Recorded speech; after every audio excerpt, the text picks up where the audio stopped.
యేసుక్రీస్తు నామంలో పరిశుద్ధాత్మ ఆశీర్వాదమును ప్రతిరోజు పొందుకుంటున్న ప్రతి ఒక్కరికి హృదయపూర్వక వందనాలు తెలియజేస్తూ ఉన్నాను. ప్రతిరోజు కూడా మనం పరిశుద్ధాత్మ ఆశీర్వాదాన్ని పొందుకోవాలి. ప్రతి దినము కూడా ఈ లోక సంబంధమైన వాటి మీద దృష్టి పెట్టక దేవుని వైపుగా మన మనసు ఉంచి లేచినది మొదలుకొని పడుకున్న వరకు కూడా మన హృదయంలో మన మనసులో దేవుడిని జ్ఞాపకము చేసుకుంటూ నెమరవేస్తూ తను చేసిన మేలులను నెమరవేస్తూ ప్రతి విషయాన్ని మనము దేవుడు చేసిన విషయాలకి కృతజ్ఞత చెల్లిస్తూ మనము దేవునితో ఉన్నట్లయితే నిజంగా ఎన్ని ఆశీర్వాదాలు పొందుకుంటాం.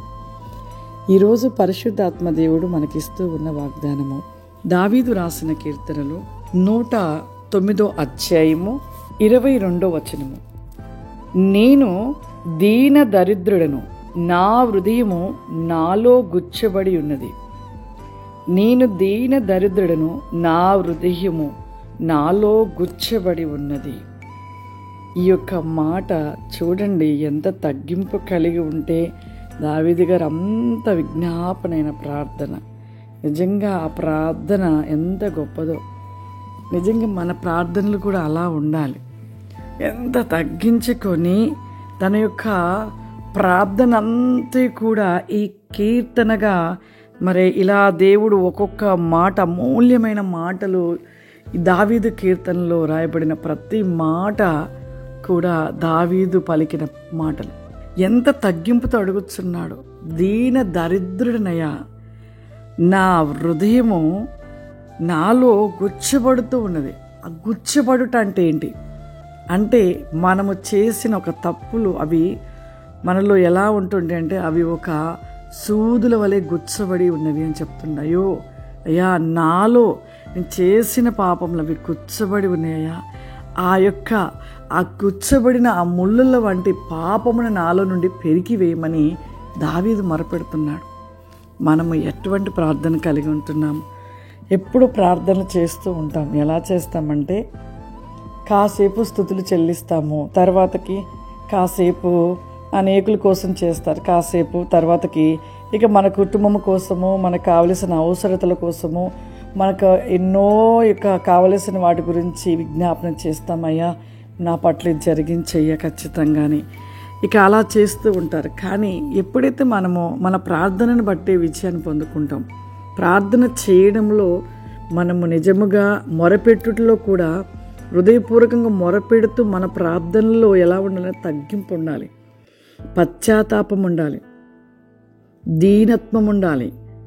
ఆ విధమైన మొర దేవుని సన్నిధికి చేర్చబడుతూ ఉంటుంది. కాబట్టి ఇక్కడ అలాగే దావీదు ప్రార్థన చేస్తున్నాడు. నేను దీన దరిద్రుడను, నా హృదయము నాలో గుచ్చబడి ఉన్నది. అంటే గుచ్చబడుచు ఉన్నవి పాపం, అవి పెరికివేయమని వేడుకుంటూ ఉన్నాడు. మనము కూడా ఎప్పుడు అవసరతల గురించి మనకు అవి కావాలి ఇవి కావాలని అవి కాదు మనం అడిగేది. మనము దేవుని నమ్మాము అంటే దేవుడు మన పట్ల కార్యం చేయటం నమ్మాం. నమ్ముట ఒక ఎత్తు అయితే నమ్మకంగా జీవించటం మరొక ఎత్తు. ఆయన ఎడల ఒక నమ్మకమైన జీవితము మనము జీవించిన ఎడల దేవుడు ఎంతో ఇష్టపడతాడు.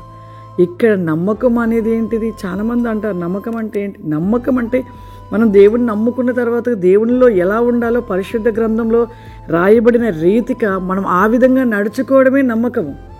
అంతేకాని ఆ విధంగా మనం నడుచుకొనక మనము ఇష్టానుసారమైన స్థితిలో తిరుగుతూ ఆ ఇష్టానుసారముగా మనము మాట్లాడుతూ దేవునికి వ్యతిరేకమైన జీవితాన్ని జీవించడమే దేవుణ్ణి అక్కడ అవమానపరచుట, నమ్మకమైన జీవితాన్ని కోల్పోయిన వారుగా ఉంటూ ఉంటాం. ఇప్పుడు ప్రతి ఒక్కరు అలాగే చేస్తున్నారు. నమ్మకమైన జీవితంలో ఉండలేకపోతున్నారు.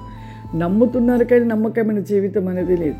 కాబట్టి ప్రతి ఒక్కరము కూడా మన జీవితంలో దేవుని ఎడల ఏ విధమైన ప్రార్థన చేయాలో ఆ విధంగా మనము దీన దరిద్రులమయ, నిజమే దీన దరిద్రుడని చెప్తూ మరి అక్కడ ప్రలాపం చేస్తున్నట్లుగా మనము కూడా మన జీవితంలో పశ్చాత్తాపమైన ప్రార్థన, మన విజ్ఞాపన రోదన ఎప్పుడూ కూడా మనము సరిచేసుకోవటం కోసమే ప్రార్థించుకోవాలి.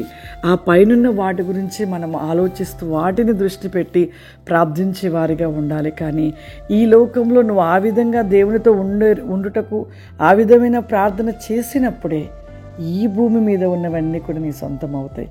కాబట్టి అటువంటి ప్రార్థన కలిగిన వారిగా నిలిచి ఉండాలి. ప్రార్థన చేసుకుందాం.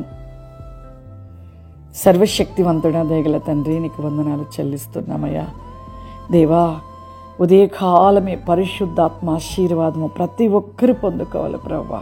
ప్రతి ఒక్కరిలో నీ ఆశీర్వాదం ఏకమైన విస్గో బస్ స్టాండ్ బి ఖబాదిల రబాసి గ్లో రబాస్టి ఖమాందల రస్టి కౌరిమా ప్రతి రికాసిమైన వాల్బి గోబ్రికా ఫ్లవరిమా ఐ కెన్ మై సోబ్లి స్టాండ్ బి కా ఫ్లవరిమా. ప్రభా, ఈ ప్రోగ్రామ్ చూస్తున్న, ఈరోజు చూస్తున్న ప్రతి ఒక్కరి జీవితంలో అద్భుత కార్యములు జరిగించండి నాయన. ఏ కొదువ ఉన్నదో ప్రభా, కొదువను తీర్చమని అడుగుతున్నాను ప్రభా. వారి జీవితంలో సమృద్ధిని దయచేయమని అడుగుతున్నాను. దేవానికి స్తోత్రములయ్యా. నిత్యము నీ వెలుగు చేత నింపబడు, వెలుగుగా వెలిగించబడవారుగా నా ప్రభువా, నీ కృపాశీర్వాదముల చేత ప్రతి నేకమును దయచేయమని యేసు క్రీస్తు నామమున అడుగుచున్నాను తండ్రి. ఆమేన్. God bless you. దేవుడు మిమ్మల్ని దీవించును గాక. ఆమేన్.